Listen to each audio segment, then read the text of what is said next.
राहुल वैद्य इस वक्त घर के टॉप कंटेंडर्स में से एक हैं और इसके लिए विंदु दारा सिंह ने सिद्धार्थ शुक्ला को थैंक यू कहा है। जी हाँ, राहुल के यहाँ तक पहुँचने में उन्होंने सिद्धार्थ का बहुत बड़ा हाथ कहा है। अब सिद्धार्थ शुक्ला को क्यों थैंक यू कहा है और क्या कुछ उन्होंने ट्वीट किया है, ये मैं आपको बताती हूँ।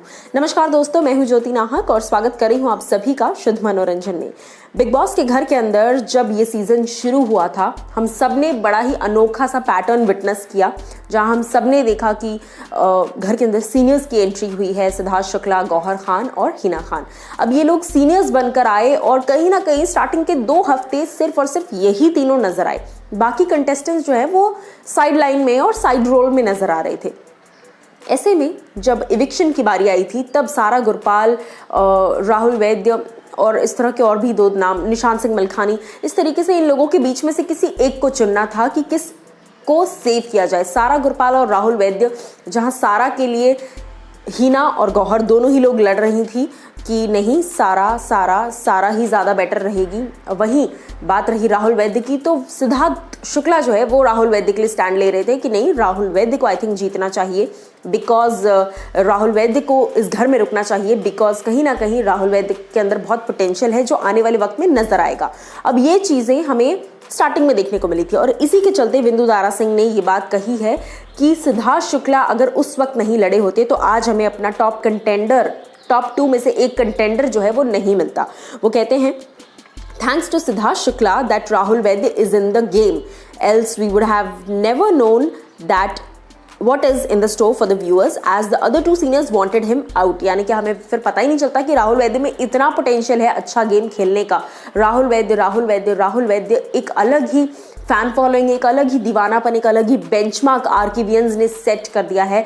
आरकेवी इतनी ज़बरदस्त पॉपुलैरिटी हो जाएगी, किसी ने नहीं सोचा था, लेकिन उस वक्त सिद्धार्थ शुक्ला ने इस चीज़ को भांप लिया था। उसके आगे वो कहते हैं, डेस्टिनी में जो लिखा होता है वही होता है, and he is right there till the end now a contender for the win too।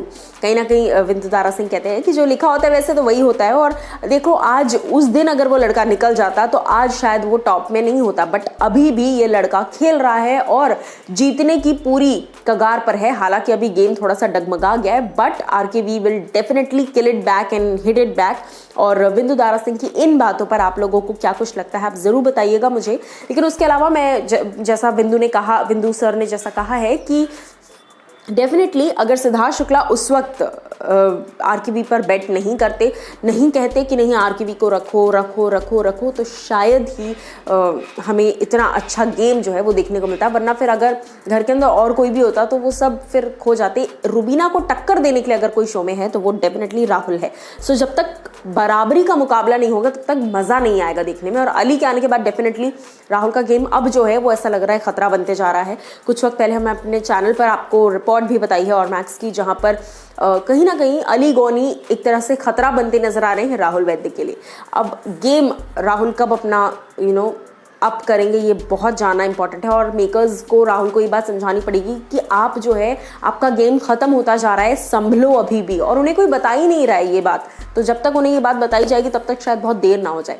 But आप लोग विंदु दारा सिंह की इन बातों पर क्या कुछ कहना चाहते हैं, ये आप हमें बताइएगा कॉमेंट सेक्शन में।